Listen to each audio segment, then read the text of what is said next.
I want to welcome everybody to this first seminar for the Caring for the Aging.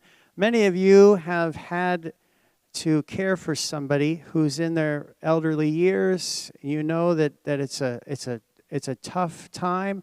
There's all kinds of decisions that you are going to be making. And anyway, it's always helpful to have that wealth of information. And today behind me, I've got a panel of people that have all kinds of wisdom and experience and knowledge, and they're going to share that with us today.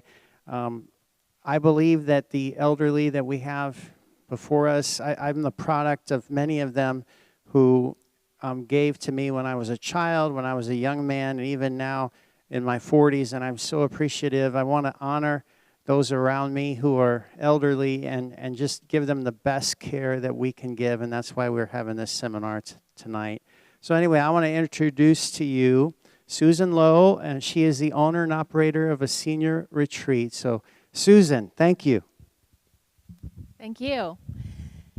So Adult Day Services is the introductory line of senior care. So we are oftentimes the first step into the senior care arena for many families.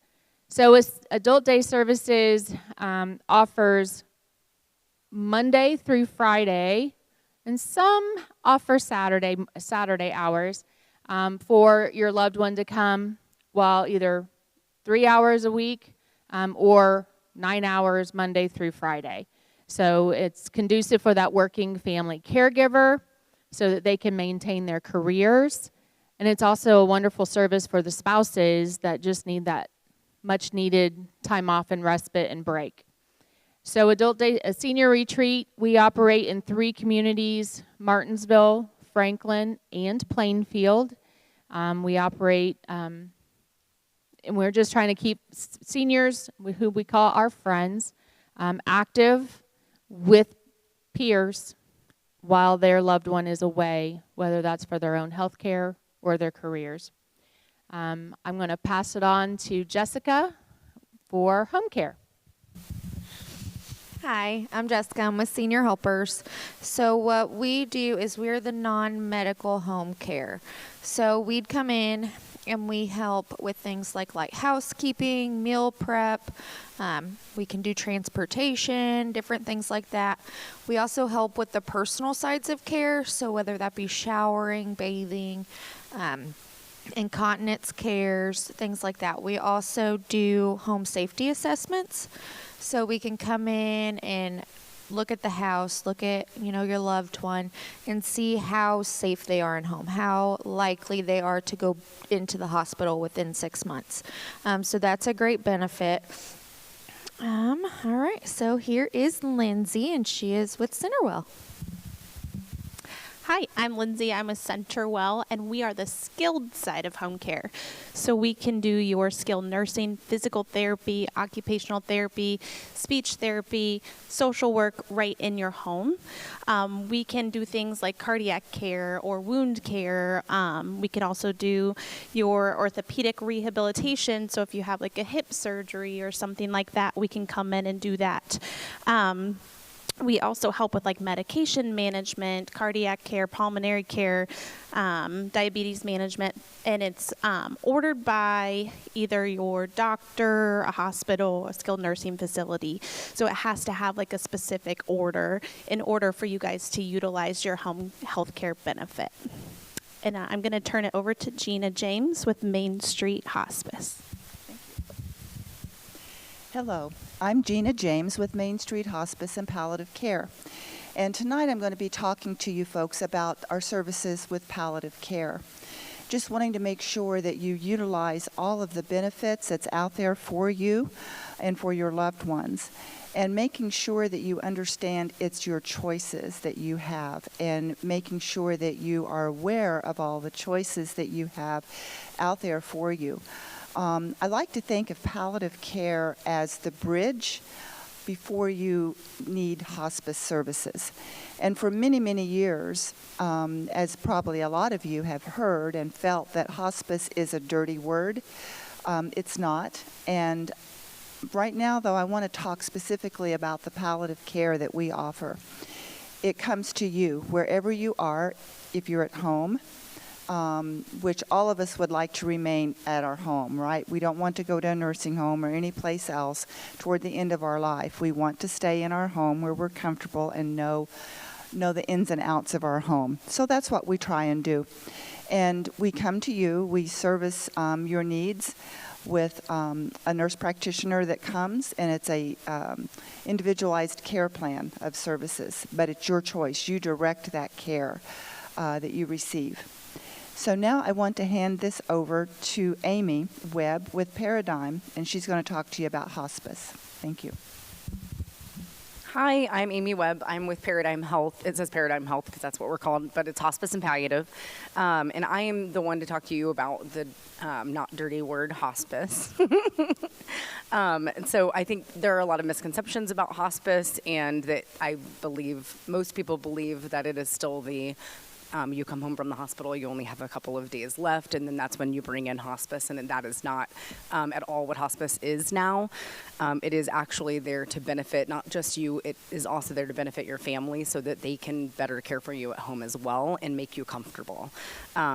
So it's mainly when you don't want to seek any of those aggressive treatments anymore. Maybe you don't want to do dialysis or chemo. You just kind of want to live out what you have left and do it well. And so that's what we would be coming in to do. So I will answer some of the questions about, about hospice that you have, but thanks for having me.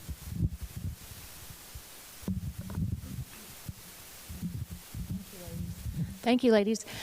All right, so now it's your turn to ask the questions. So we are asking that if you do have a specific question about any of us, or even we've all been in the business quite a long time. I've been over 33 years, so we probably have a resource for you, even if it's not our specific service line. So no question is, right? What's the way they say? No question is a dumb question, right? Because somebody in the audience is going to have the same question. It's senior care. It is not easy to navigate. No one gives you a manual, and every question is valid. So we're here to help you with that, but we do ask that you come to the microphone in the middle if you're able. If not, Joni will bring you the microphone. That way we can get it on the video for Jeremy. So does anyone have any questions?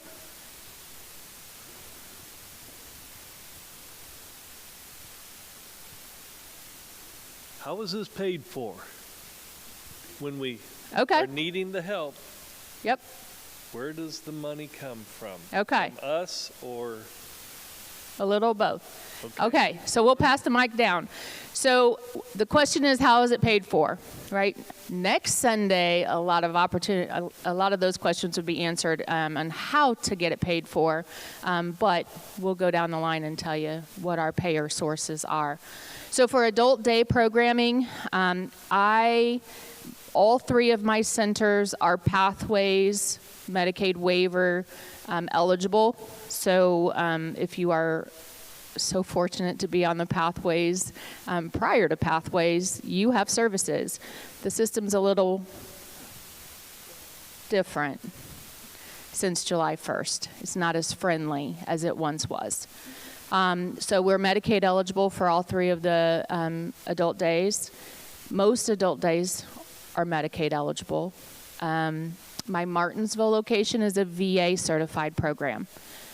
So if you are a veteran, then that is one that we would try to work with as far as a senior retreat. But most adult day a lot of adult day services are also VA certified. So contacting, if your loved one isn't in the Indianapolis area or this area, all of our services are represented most of the areas of Indiana, right? Adult day being the most limited in the state of Indiana.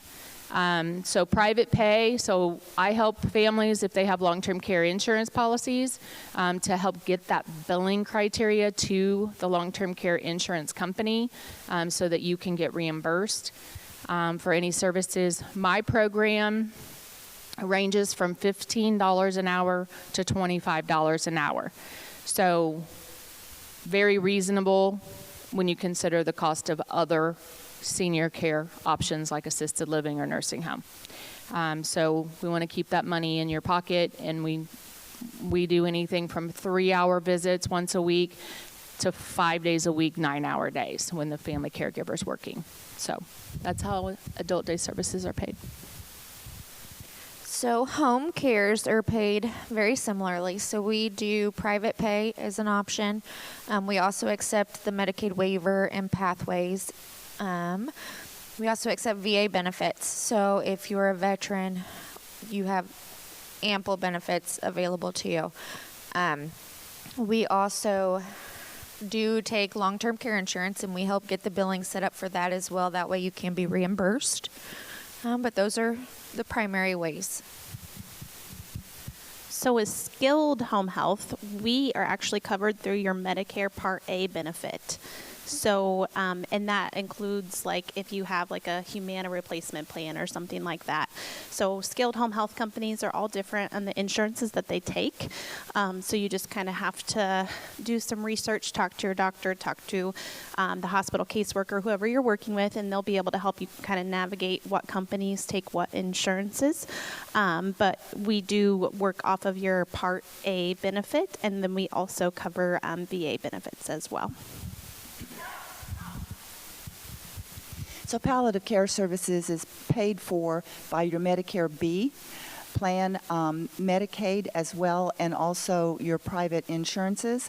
So if you think of it, when you go to the doctor or your specialty like cardiologist or your kidney doctor, how that is paid for would be how how that is paid for would be how your palliative care service is paid for. And hospice is covered 100% under your Medicare benefit, as well as it can be 100% covered by Medicaid if you did not have the Medicare benefit. There's only a couple of things that won't cover, and that's just some very expensive meds that might actually be aggressive treatments as well.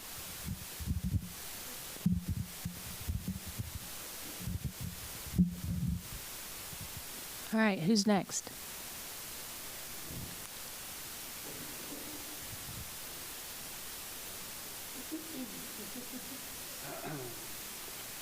This is a stupid question. Hello? Okay. This is a stupid question, okay? What is Pathway?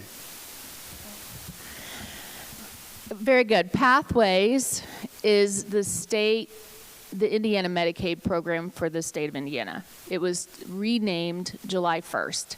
And so it is now a managed care Medicaid system in the state of Indiana. Prior to that, we just had to work with SACOA, which is our aging services, or whatever area the area aging services was in that area. And then you were able to, if you were financially qualified, you would receive services. There is estimated about a 14-month wait list right now, and I've been in this I know in 2008 there was a short window of a wait list for seniors to receive services in their home through the waiver program, and it just appalls me that they have to wait this long now. So pathways is a dirty word in my life. It's just not okay. And so and if you are friends or know your state representatives, educate yourself a little bit about it. But I have spoken to the ones that I serve or that are in our area to try and get some movement. Providers weren't getting paid on, well. It took 65 days for us to get paid for our services. And so it's hard. And people that are on the Pathways waiver right now, the 3 managed care companies are Anthem, help me girls, United Healthcare, and Humana. So those 3 entities on July 1st got divvied out all of the Medicaid recipients in the state of Indiana that were 60 years old or older. And so literally overnight, their systems were overwhelmed. Their computer systems were not established. It was just it's been a mess. It's been a transition. It's different. So Thank you. Any other questions? All right.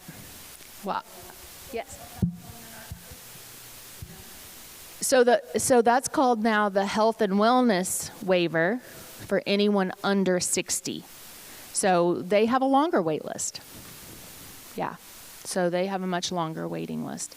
But they're trying to get through, I think, Pathways eligible, which is the 60 and over. Those are, I think they upped that to 1,200 recipients a month are being invited off of that wait list. On the health and wellness, I believe it's 500.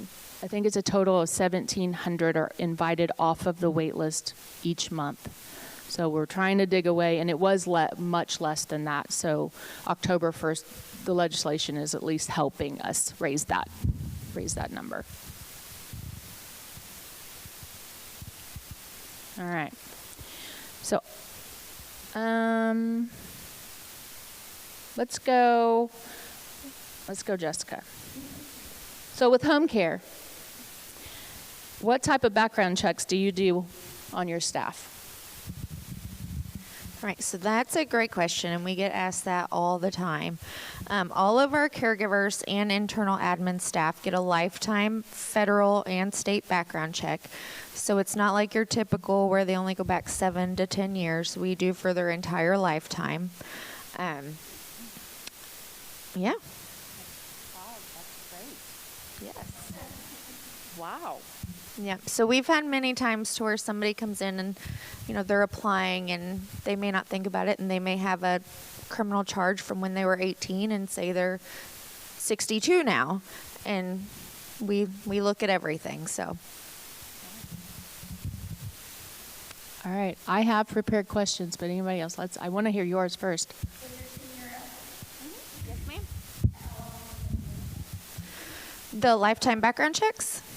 Since as long as I've been there, which is almost 7 years. Anybody else have a question out there?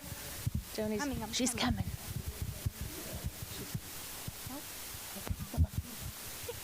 I have palliative care coming to our house on Wednesday, and they told me that some of the people that would be coming in were volunteers. Do they get the same kind of background checks? Yes.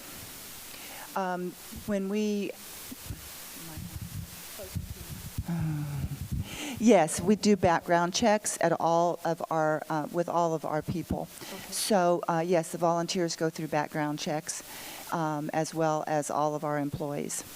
Okay. Yes, and with volunteers, I hope you have a great experience with your volunteer coming in, because we are required to have a number of volunteers with our palliative and hospice programs.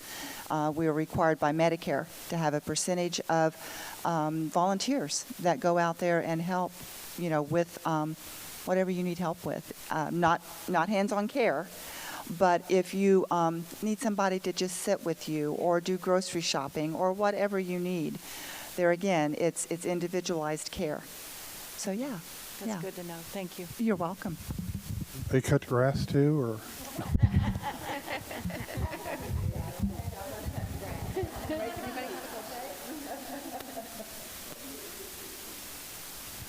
All right.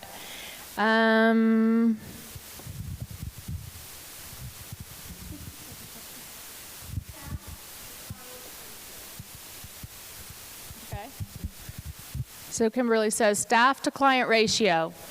So adult day services vary, depends on which center, right? But because in the state of Indiana, adult day services are not regulated by the Board of Health, which is whatever it is not. But I'm a licensed administrator for assisted livings, and so I've grown up in a regulated world for senior care. So my policies are a little more polished and put together because that's what I'm used to. So my ratios at a senior retreat are about 1 to 4, with my goal being 1 to 6. And 1 to 4 is because I still have the staff there. We're just not, we need more clientele, right, to really be robust. I think most buildings are 1 to 8, 1 to 10. So I'll give you an idea. So for home care, that it varies. It really does, especially from company to company, and even the time of year. It's an up and down roller coaster.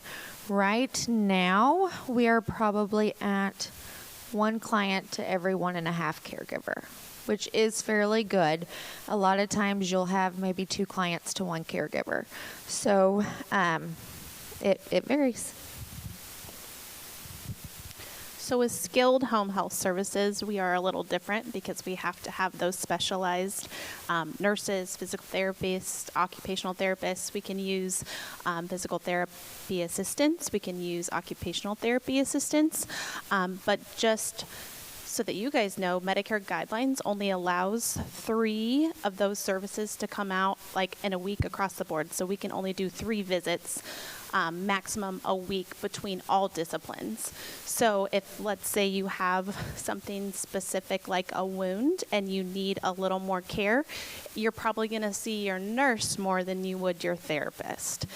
So it varies on your plan of care when we come out to do the initial evaluation.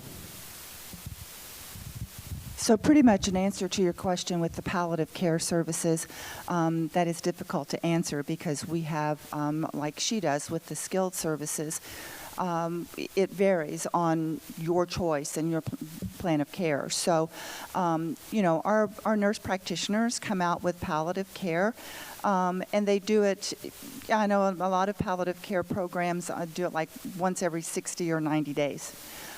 We do it as your needs dictate. So if it dictates that our nurse practitioner comes out once a week, we do. We also, with our palliative, Main Street palliative care, we have volunteers that come, like you mentioned. We also have social workers and our chaplains that come, which it's not a regulation that they do. The only person that you have to be seen by with palliative care is the nurse practitioner. So with our company, we do go over and above because that's just the way we do.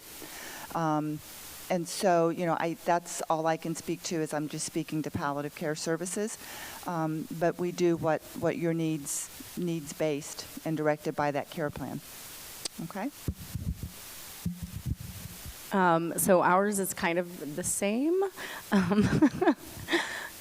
Every patient has an RN case manager, another nurse that will come in and also do nurse visits depending upon the symptoms and things that they have going on. And they also get up to 2 aid visits a week, if not more. Just depends, again, on needs, like what these ladies are saying. We do try to keep our nurses' caseloads, our RN case managers' caseloads between 13 and 15 if we can help it. So they do stay pretty low in order to have that hands-on care because they do try to see them twice a week if they can.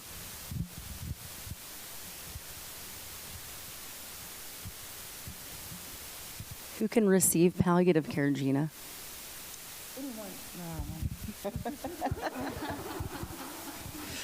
I do not like microphones, if you have guessed it by now, okay? I try to project my voice, but okay, here we go.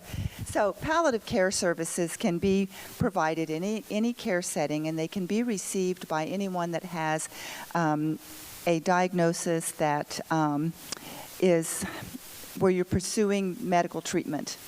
It can be a serious illness that can, regardless of your life expectancy or prognosis, okay?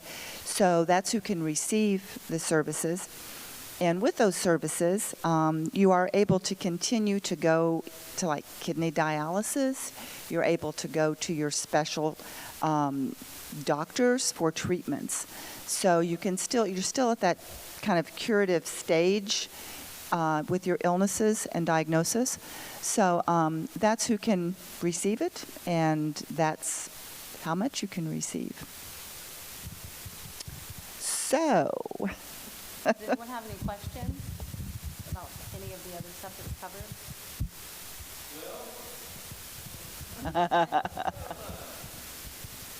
I'm here to help everybody. When a person gets to the point that they need the extra care for their loved one, and they call you guys, what are some of the things that you guys will come into the house to do to help them? You're not going to take over and do all the care. This is a two-way thing, right? Okay. And so when you go into someone's home, what things are you going to do to help them help their loved one for safety reasons and such?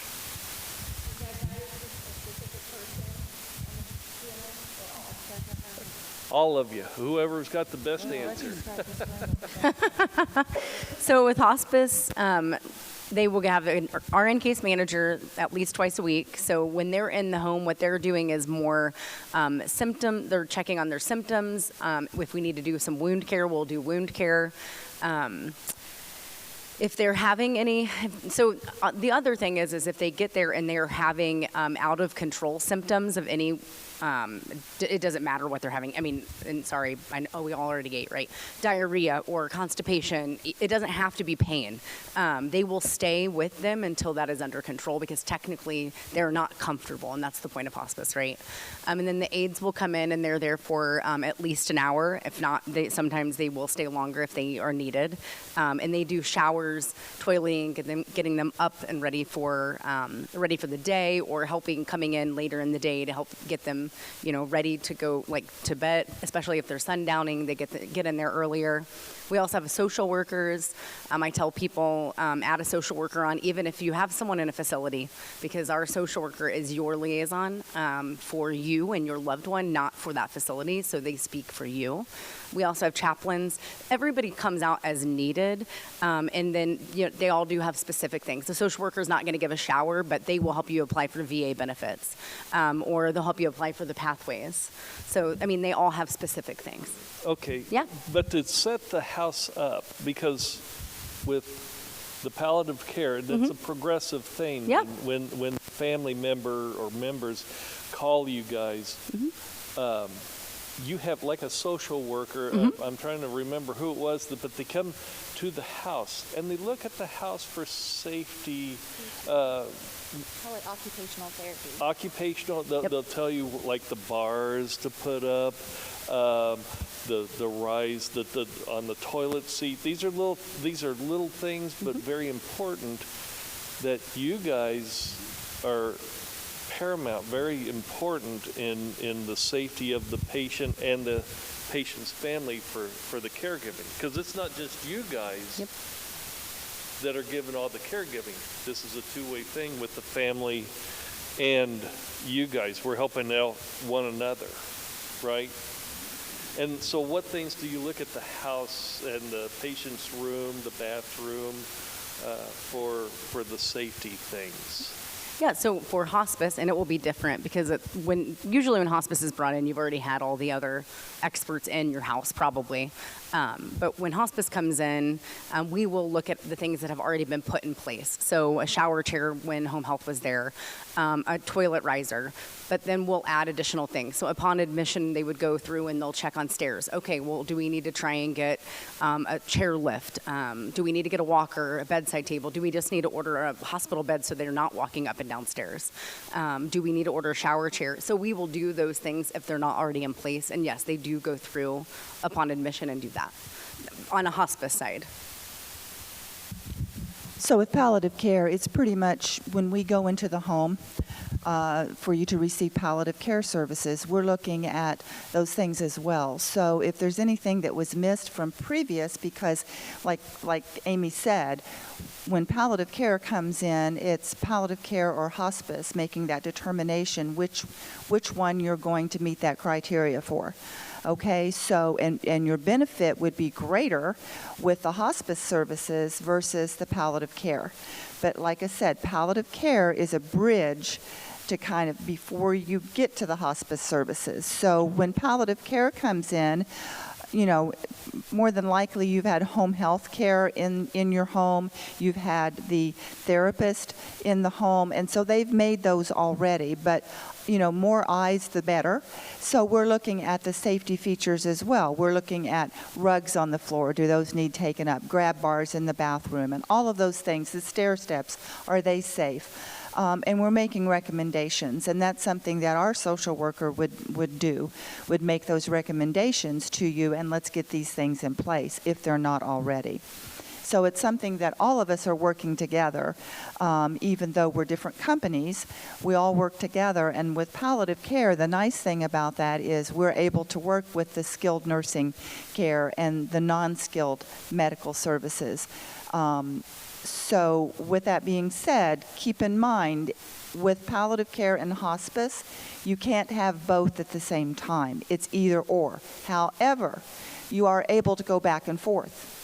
Okay, if you are on palliative care and the condition deteriorates to the point that you meet that criteria for hospice, a conversation is had with our social worker and our nurses and you and your family member to offer that services. Now, it's up to you. It's all about choice. It's up to you if you accept that, go with it, or no, I'm going to stay on palliative care because I'm not ready for hospice. I'm not dying. Okay? So with that being said, you can go back and forth, but you can't have both at the same time. So, and we have had people that have been on palliative care and then condition declined and went on hospice services and stayed on our services and then gotten better, rallied around, no longer meets the criteria for hospice, and is put back on palliative care.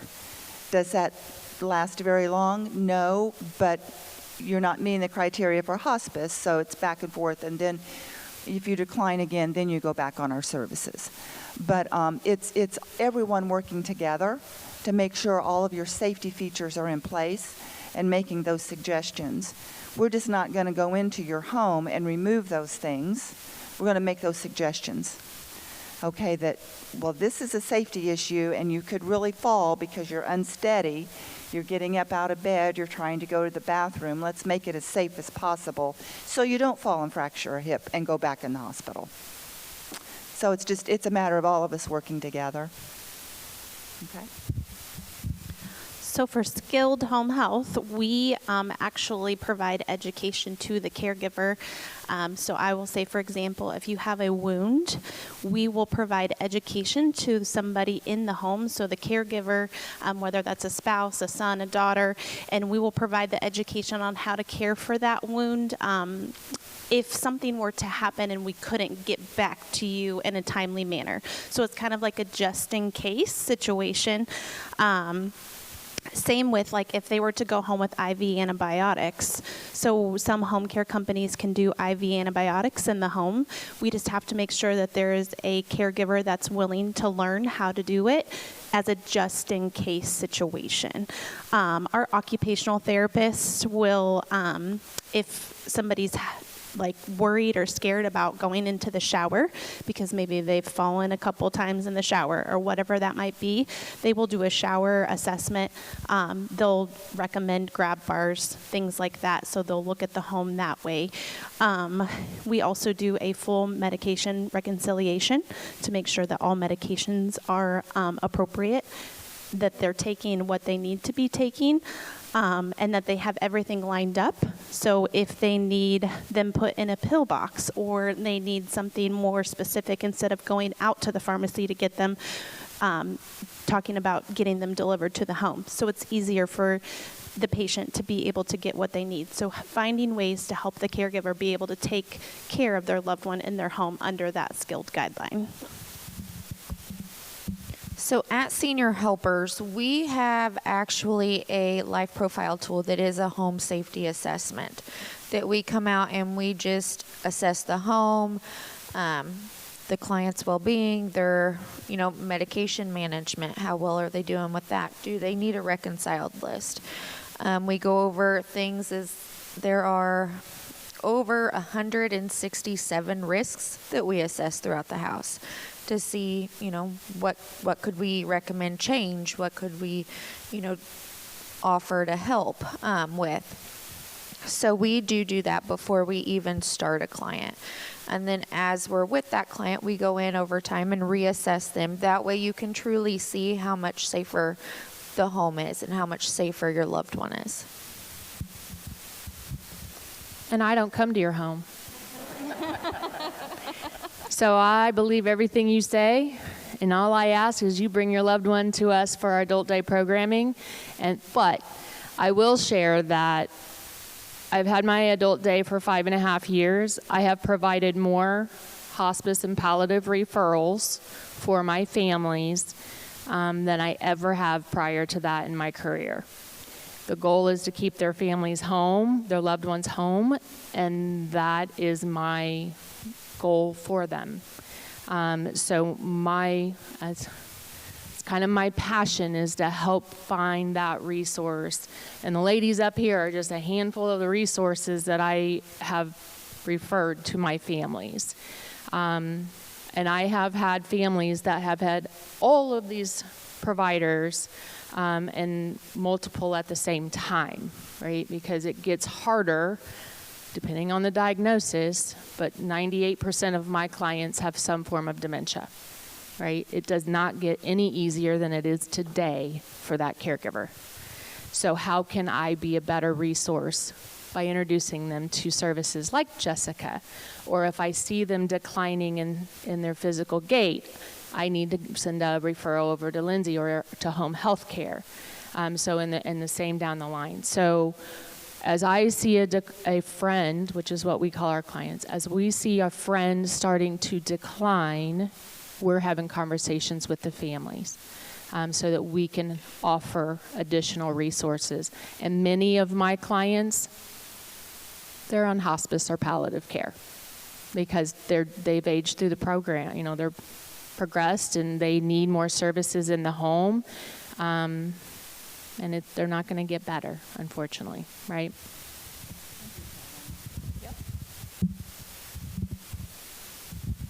And just to tag in on Susan, so just because you're on hospice doesn't mean you have to stay home either.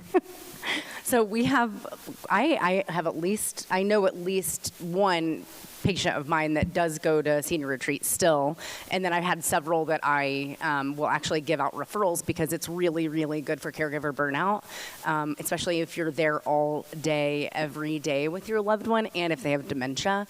But I do want to know, how many of you have ever cared for someone with dementia? Show of hands. Yeah. Like in the home all the time? Was it exhausting? Yes, exhausting. So because you can have a very end-stage dementia and still qualify for hospice. You don't have to be, because end-stage dementia could happen, it could take you at any time. We all know this. So technically it is a 6-month or less diagnosis, but if they're able to maintain some of their care and keep them busy and they're still active, and I will send them out to an adult day to give their caregiver a break. So. But I just wanted you to know you can still do those things. They can still do those things even on hospice and palliative. So let me tag in on that, if you don't mind. Okay. So we started at Main Street Hospice a palliative care program and got it in place probably a couple of years ago. So we had totally been just hospice prior to that. So I really know a lot about hospice, and I'm learning more and more about palliative care because to me, like I said, palliative care is that bridge that so many people can swallow versus hospice. But there's such a great benefit that I wanted to just share. I'm all about more bang for your buck, and if I've paid into something, I want every benefit I can get from that program that I've paid into all of my life. So let me encourage all of you on behalf of hospice services that if you feel that a loved one or you or someone qualifies for services, please don't hesitate to call and ask for an assessment. Call and ask us. Call and ask Amy. Call and ask me to come to your home and assess to see if you meet that criteria. Because the sooner you go on hospice services, doesn't mean you're going to die tomorrow, but the sooner you go on and get that benefit and those services that you've paid into Medicare for all of your life, the more benefit you get from that, okay? So, you know, it's not, like she touched on the 6 months. That's basically something that Medicare has given us a guideline to go by. If you follow, if your disease process follows the life expectancy is 6 months or less. Okay, we've had people on our services for over 2 years, and I'm sure Amy has as well. What happens with that is you still stay on hospice services, but you're just reevaluated and reassessed to make sure that you still meet that criteria. That's where I said you go back and forth from hospice to palliative care and back and forth. So please, you know, just know that that's what our services are about. And I've been called a lot of things, and I've been called the Grim Reaper when I go in places. And it's like, oh no.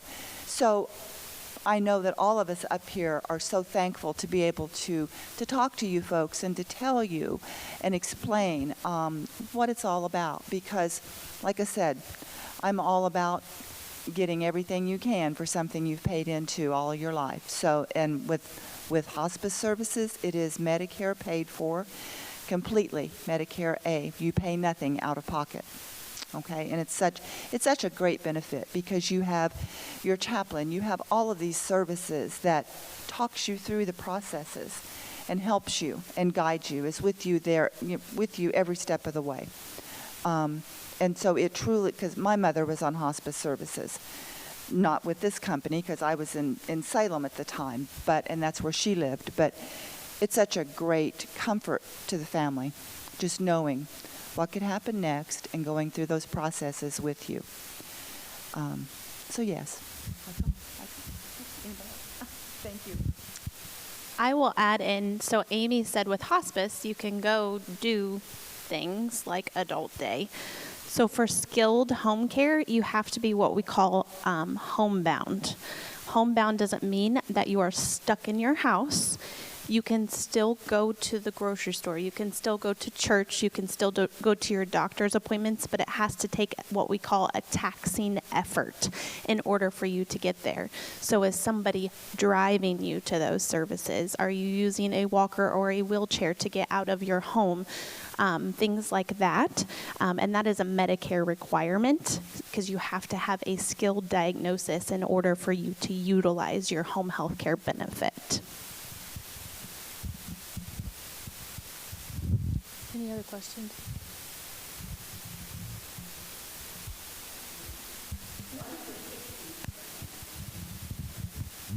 What if they're kicking and screaming the whole time?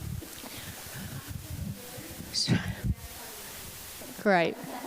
So that happens to be one of my own questions. In case we didn't ask, you didn't have enough. How do I convince my loved one to come? So one, I would say, please don't call it daycare. You'll lose the battle, right, for your loved one. Why would they're adults? And honestly, for my program and most adult days that I know, it's an insult to our programs. So we run really great adult day programming where I said I've been in this 33 years, right? I am so proud of the teams in my 3 buildings of caregivers that I have. Like, they will not love your loved one better anywhere else than my program. I mean, getting them active, having fun. So we do trial days for free. So you don't even, all you got to do is say, we're going to go have lunch with some friends. Because remember, that's what I call my clients. They're our friends.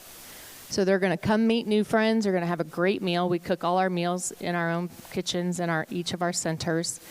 And they're going to get to hang out with Kimberly over in Franklin, Joni in Martinsville or Plainfield, and the teams that are at those locations. So it is not oftentimes the seniors don't want to come. They don't think they need it, but their caregivers do, right? So don't call it daycare, and you'll be able to get them there for a free lunch and some fun. We get them involved in the activities that we already have planned, whether that's bingo, art, music, whatever, exercise. It's a super fun, and just, that's how you get them there. Tell them you're going to lunch with some friends. So for us, I mean, really, we come to you, and we don't, it just depends on the situation and the client. We have a lot of clients that don't want us there. They don't think they need us or anything like that. And, you know, like Susan said, we come in as friends. A lot of our clients don't even know what we do. You know, we're just there to help them, or to take them to the grocery store, or to take them out and about, get them active, go for walks, different things like that. So it really just depends. For skilled home health, it's really ordered by a doctor, a hospital, a skilled nursing facility that you're coming out of from rehab. So a lot of people have had that conversation with their doctor or the hospital case manager, or someone like that, so they kind of know that home health is coming. Now, there are a few instances where we do have people who said yes, they want the services, and then they get home and we call them and they're like, nope, we're good, we don't need you. So what we do is we do a follow-up call to check on them to make sure that they're still not needing our services. We want to make sure that they're good in their home before we just say okay. So pretty much with the palliative care services, it would require a doctor's order for services for palliative care. And so there again, like Lynsie said, it's a conversation that your loved one or you would have had with your doctor. So there more than likely would not be any kicking and screaming. And we do come to you, wherever you are. You know, we have seen patients with palliative care that's in nursing homes. We've seen them in assisted livings. And we've seen them in their homes. And our goal is to keep you in your home because there's no place like home. They do kick and scream. Then we just take a different approach. But, you know, that's the whole, like with showering and like she said, I mean, it is a choice. I was in senior living for a long time, and we called it resident choice. They do have a choice. If they don't want to take a shower, we cannot force them to take a shower. If they do not want to get up and get ready, our aide can't force them. So at that point, they usually will take a different approach, or they'll sit with them and just talk, and then they'll come back the next day and try to shower, like get them in the shower. I mean, yes. I mean, you're having a stranger come into your home or wherever they call home. So it does get a little bit more, it gets hairy. But yeah. And you forgot to mention that all your people are trained in dementia.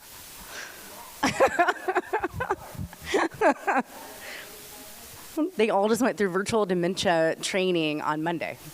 Her whole staff, like all 3 locations. So, yeah. Sorry. And then I think he had a question, right? Well, you kind of addressed most of it, because our situation is where we make a lot of the life choices for her. And she's at the point where she doesn't want to respond to some of the choices that we make for her. And I see her muscles deteriorating where she doesn't exercise. She gets an attitude, she gets short-tempered, and she stays up all night, sleeps all day, different things of that. How do you address the mental part of all that, dealing with the challenging patients or the challenging friends that you're talking about?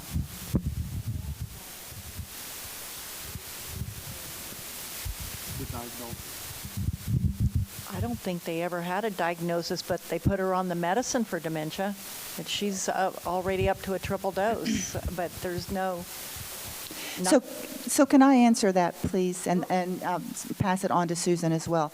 So, you know, we always, as caregivers, and I'm guilty.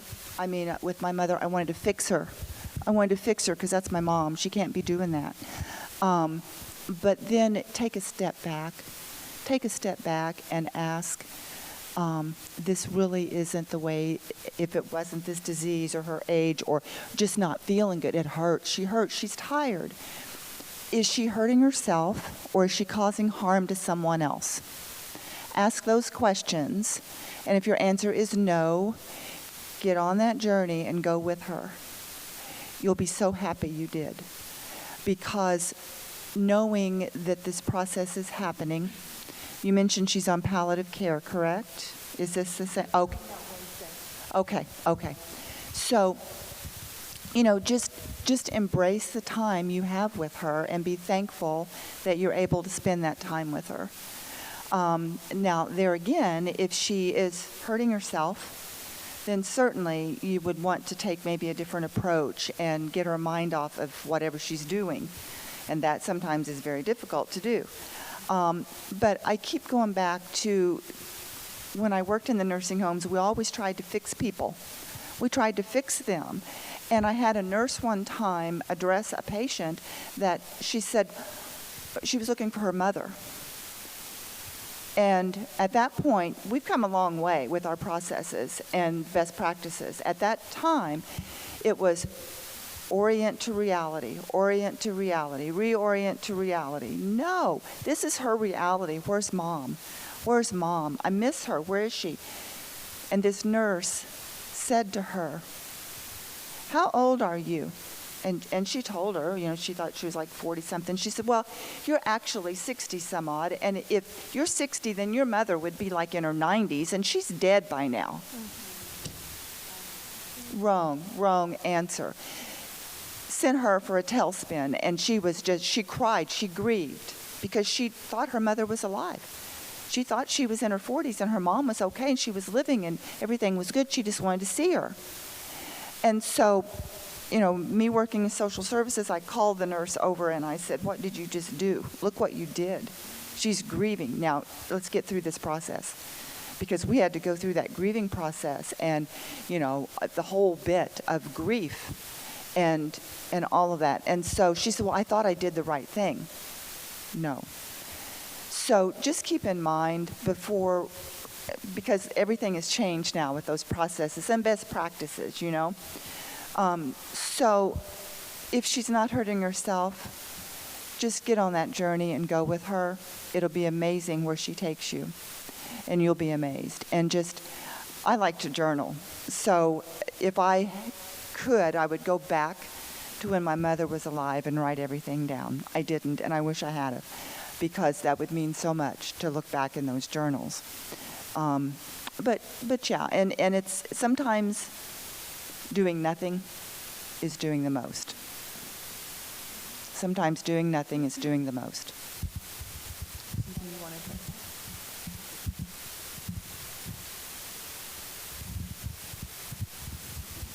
I didn't hear you because you're all the way down there. Oh. Do they read? Do you enjoy reading? Or does your loved one enjoy reading?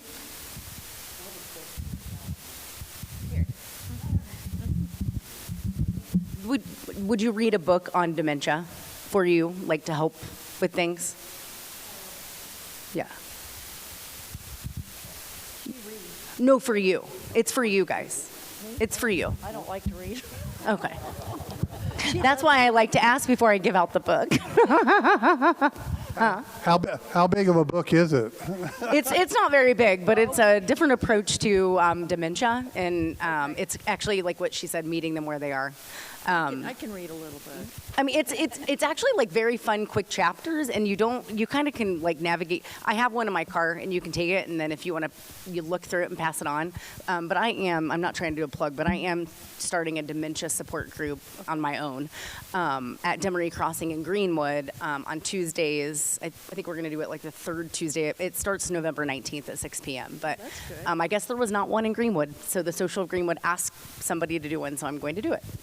I used to work there, so I know all the memory care people. Videos are good too. Yes, that too. And I would say that if you have a third party professional come in to deliver the same message you're trying to get her to do, she's more apt to agree to something from one of us than she is with her own family and loved one. The answer is going to be no. And if you ask her yes or no questions, stay away from yes and no questions if you want an answer, because if they can't understand what you are asking of them, their answer will always be no. And give them time to answer. Agreed. Yes. It takes them much longer to process a question. And if you do, like 20 to 30 seconds, and it doesn't seem like that's a long time until you're waiting for a response. And then you're like, okay. So if you do, ask the same question exactly the way you asked it the first time. Don't paraphrase it, don't reword it, because then they got to stop and start all over on what you're asking of them. So my suggestion is maybe find a friend or somebody that she does, not that she doesn't trust you, but just that she relates to differently. Because oftentimes family members, we can get our friends to agree to do just about anything and families kind of get irritated or frustrated just because they've been trying all these years to get mom to do this, and you got her to do it in 2 visits. Right? And so it's just a different dynamic. We're not the boss. We're not the adult child trying to get them to do it. We're just friends having fun. So it's just different. I saw a hand over here.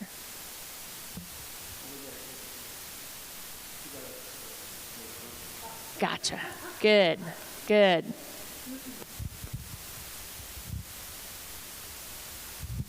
I'm here partially for a friend that lives in Ohio, so I know everything there will not be the same as it is here.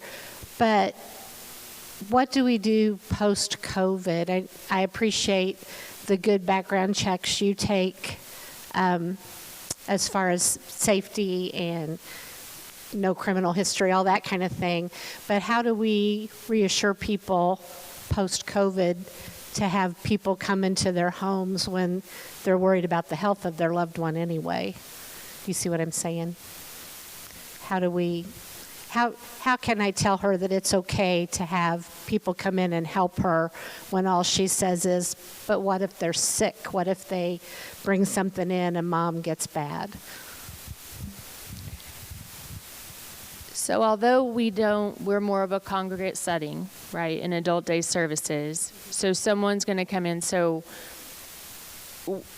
the rule now, CDC has downplayed all of it to, if you're ill, stay home, right? If you're not feeling well, stay home. So my staff are educated to do the same thing. They're supposed to let me know of anything, if they have a fever, any of those things.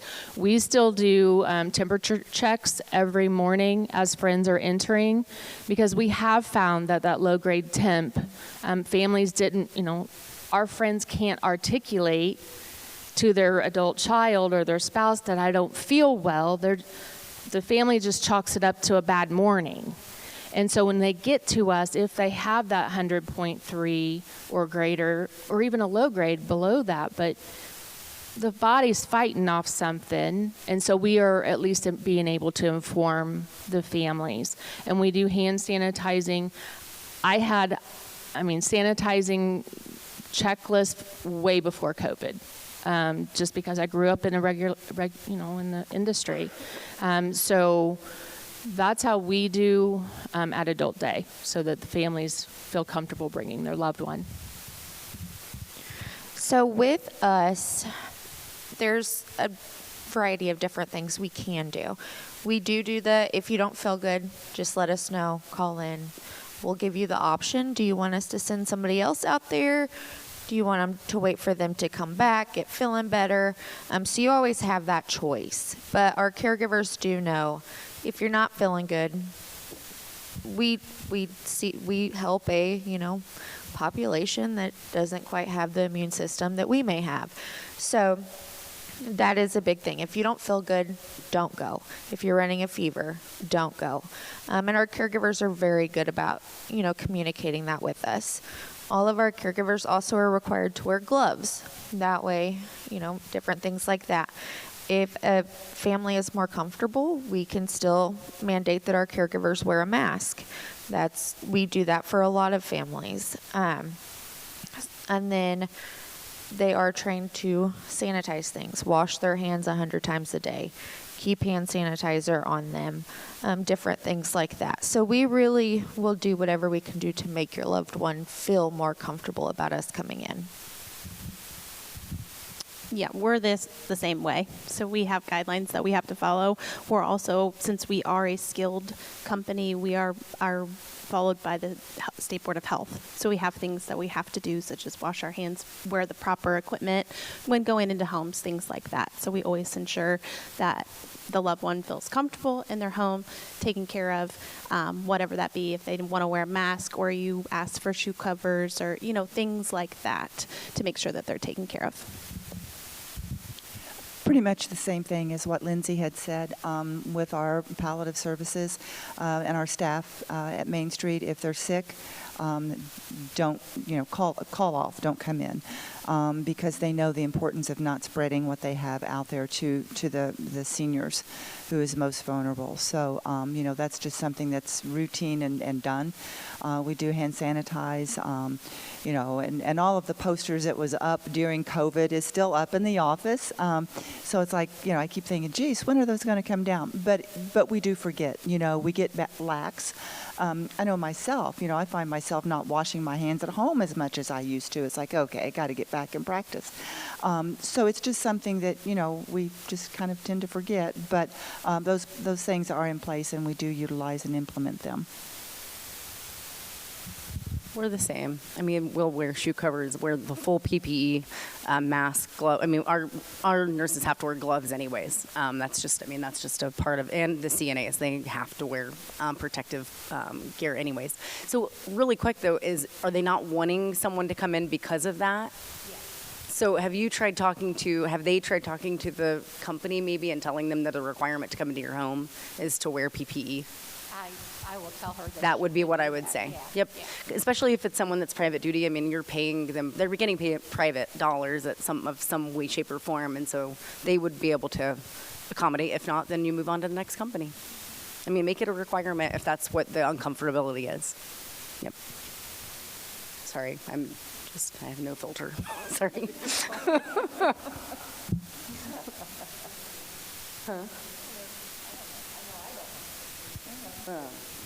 Not when it comes to senior care either. So, yeah, right. It's like she said, and it's your home, it's your choice. So you make the choice of what you want that company to provide and what you want them to do. And like she said, if they don't do it, move on.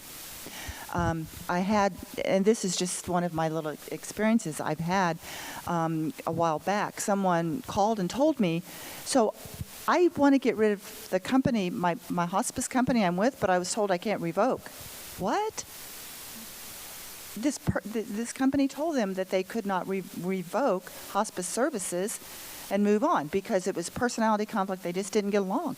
And certainly you can. So it's just those little things. And if it just doesn't feel right, if somebody tells you something and it doesn't feel right, check it out. There is the website.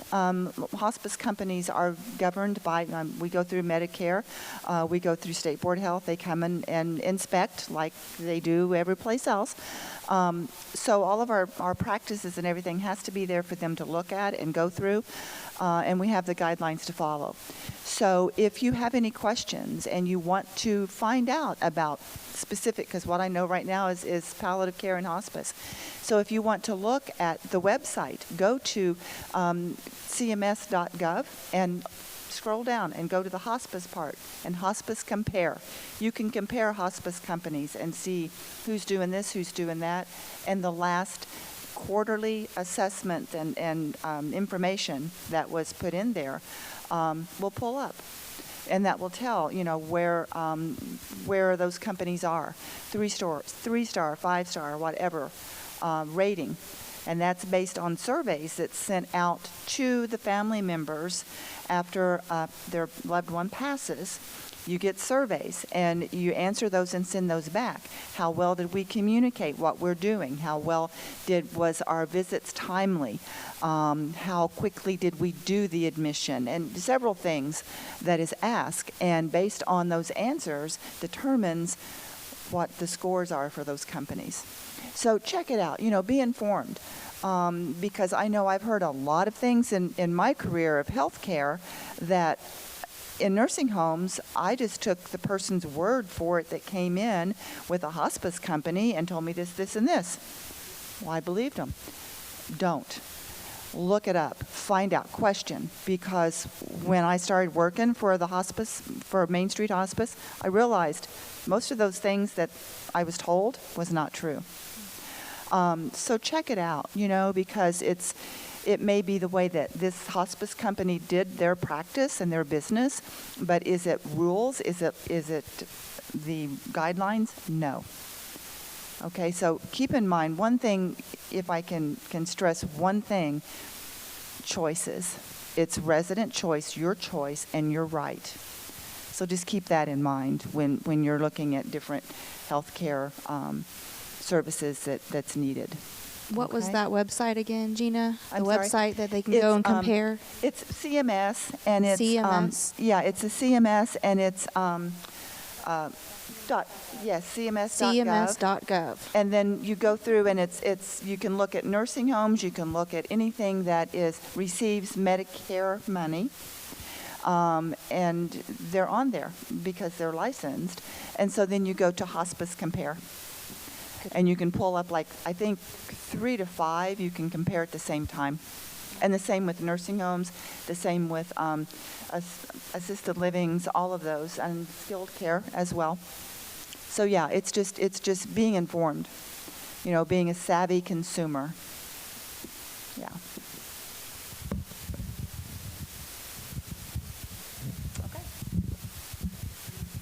All right, we're getting told to wrap it up.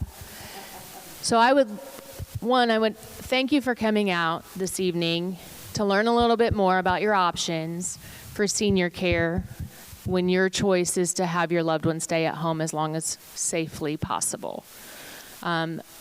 This panel and the service lines will help you do that. Will help you keep your loved one. And a combination of us and our service lines is probably the most beneficial. Next Sunday, we have a second panel of experts that I would love to invite you back. We will have dinner again with the house. We will also be, our topic next week is challenging conversations and how to pay for senior care. So we have a senior care real estate specialist coming in, and what, with that designee, what makes that special.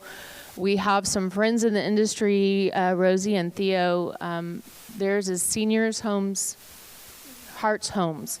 So they have a unique business model to help when someone needs to transition quickly and sell their home. So they'll be here next week. I have Sherry with the Brain Center of Indianapolis coming down. She is an occupational therapist that is specially licensed in the state of Indiana, one of the few occupational therapists that does driving assessments. So when that conversation pops up about the keys, she's going to help you with that transition and that challenging conversation. We also have 2 elder law attorneys come in. One's going to talk about the importance of advanced directives and getting those done while your loved one can still make those decisions. The other elder law attorney is going to talk about Medicaid planning and what that looks like. Medicaid's very different than the last several months than it has been all the years I've been in the industry. So how does that change, and what are those changes? And then we also have Jen from Carlisle and O'Reilly Funeral Homes talking about the value and the importance of pre-planning that funeral. So I think next weekend is just another dynamic group of, professionals that I'd love to invite you back and invite your neighbors, right, that are having the same challenges. It'll be worth it to be informed. Thank you for your time.